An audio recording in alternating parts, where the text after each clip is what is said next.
Patty. Maybe I'll do this in 2 waves. But Fitz was surprised that you weren't more heavily recruited in high school at the time. Were you as well? I don't know. I'm a pretty slow guy.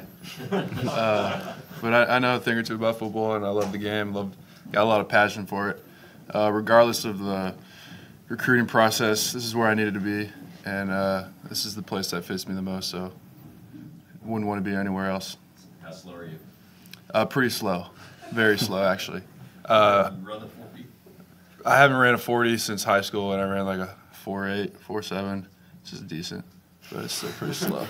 But I like to think I have a little bit of game speed, a little bit of instincts, so that kind of makes up for it in a good way. This is for Riley. Obviously, team has a big haul, came into the year with a big haul with Austin Carr graduating, but earlier in the season, Fitz talked about how he thinks this is one of his deeper, more talented receiving groups that since he's been coach here. Big week this week for all y'all guys, including yourself.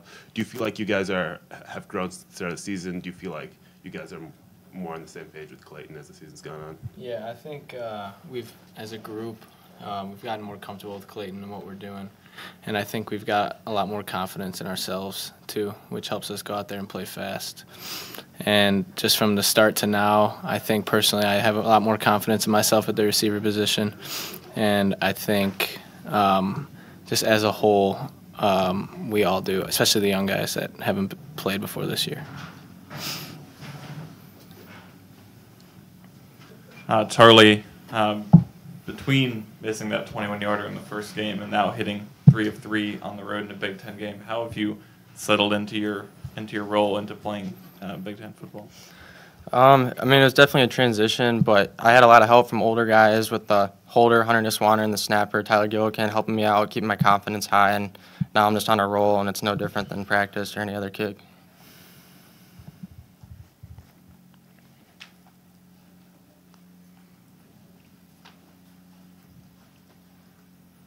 Charlie, when you're making a kick like that, when the score is only 6 points and you know the importance of it, does that play a role in all, or you just block all that out and you just focus on your mechanics? Every kick's the same for me. I treat it as you need to make this one. I never even consider missing it. It never goes through my mind. When I go out on the field, I'm confident I'm going to make every kick. What's your range, would you say? I'm comfortable and confident every time I get put on the field. Anytime Coach Fitz sends me out, I'm confident I'll make it.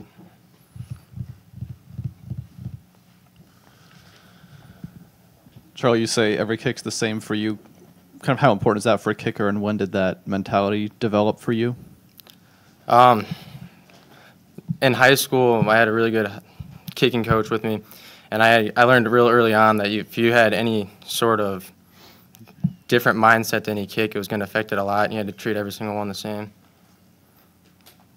Hey, Rob, you're playing in the era of targeting, so bad memory, but take me back to the Penn State game. That hit, you know, you're trying to avoid it, I guess, and then the after effects. Yeah, it was a good call.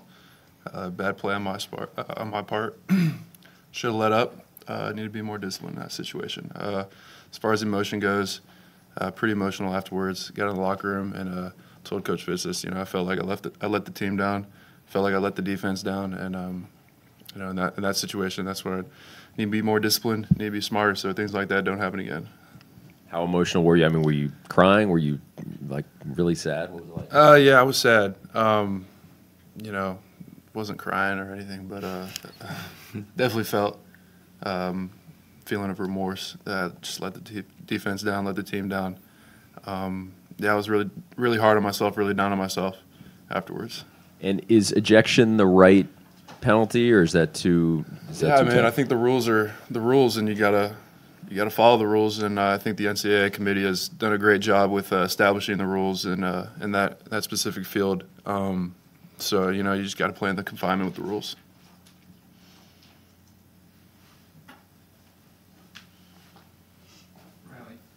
When did Northwestern tell you you were going to be a receiver? Right away, right when they started recruiting. When you came here in 2014 for the camp?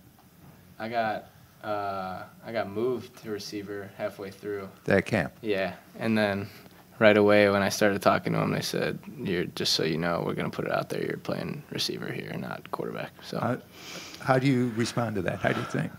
honestly, no one recruited me as a quarterback, so I was pretty used to it at that point. It wasn't a shock. So It should piss you off, though, that no one recruited you as a quarterback. it is what it is. I didn't have good mechanics anyway. I just kind of ran around and chucked it. So Do you know how much that parallels Jeremy Ebert's story?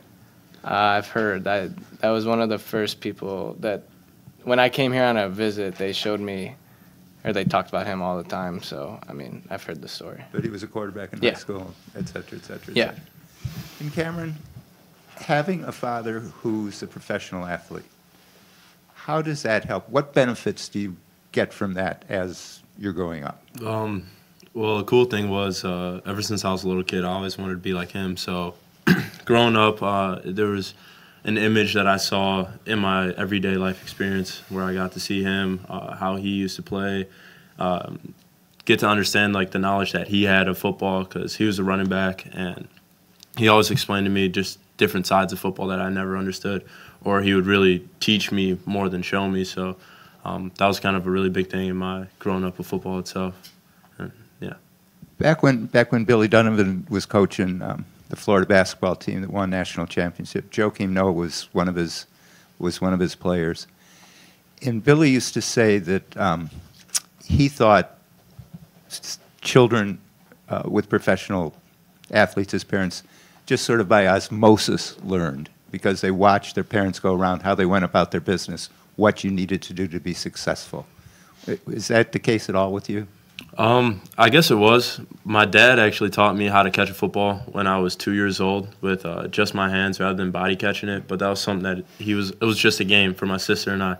So that's what we had to do. We always would play games like that. And, I mean, football was just something that I always wanted to do because I just wanted to be like him so much. So even though maybe he didn't like expect to teach me that or anything like that, it was just kind of natural. Like we had that bond together and something that we've always shared. Was it ever negative where you had to live up to it? No, not really. I was actually always challenging my sister because she was such a good athlete, so I was trying to get out of her shadow rather than his shadow. So he just let me play my own sports. He coached me when I was little, and then otherwise he kind of just let me play and would give me tips here and there about what I should fix, how I looked, or just a mentality thing, and that's about it. Your sister older?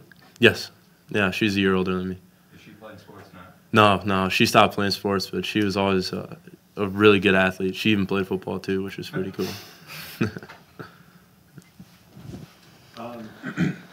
Y'all are a pretty young group, so I'll let you decide who wants to take this one. But Northwestern has some history with Iowa, some big games over the years, some intense games. And I think there's an idea that some people have that Fitz always really wants to beat Iowa. Are you guys at all extra juiced to have Iowa coming into town? You're the oldest big guy. I mean, it's a Big Ten game, so every game you got to bring juice because they're going to bring the fire. So it's great to play Iowa. I mean, we play any Big Ten team. We love to play them because it's just the Big Ten. And who doesn't love playing any big team like that? So it's exciting. Yeah, it's a home game for us, so that's going to be even more juiced up. We beat them last year at home. They beat us 2 years ago at home, which I was also there for. So, I mean, that's personal for, myself, just knowing that it's a home battle right now. So just going to go out there and play. Hey, did you get offered by Wisconsin? Yes, sir. I did. Couldn't have been that slow. That's pretty good. What is for the football culture like in Katy? The football culture in Katy is second to none. It's a religion down there. We started playing football when we were 4 or 5 years old, playing flag football, and then we put on the pads in maybe second grade, third grade. So, we started at a young age and just learned to love the game. I've got 2 brothers that are older than me that played the game before me. And my father played it as well, and his brothers too. So it's a culture. It's in the blood. What's the highest level any of your family members played at? My father played at Bloomsburg University in Pennsylvania back in the day, and my 2 older brothers just played high school ball. and then studied academics in college. So. And what's it like to be a middle linebacker here, given who your head coach is? I love it. Wouldn't want to be anywhere else. He's the man. He's been in the same shoes as I am, so he sheds a lot of light and wisdom on me, and wouldn't want to play any other position. It's the best position in the game.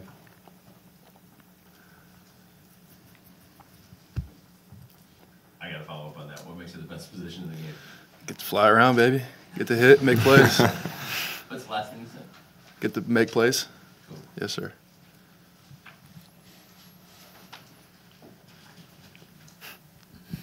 Patty, there was an interesting play in one of the games I was watching over the weekend. Quarterback was heading out of bounds.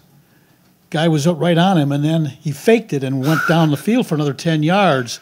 The onus is on you guys. You're going full speed to try and stop, once the guy gets out of bounds. Is that tough to master and like the targeting thing? Yeah, it's hard. I mean, when you're playing that fast and things are happening very quickly, one bad decision is the difference between you staying in the game and getting ejected. But yeah, just play between the whistle, play in between the white lines, secure him outside of the sideline, make sure he's out of bounds, and don't let him get any yards. But you don't need to do anything dirty about it, and don't do anything extra. Play in between the whistle, and then you're good.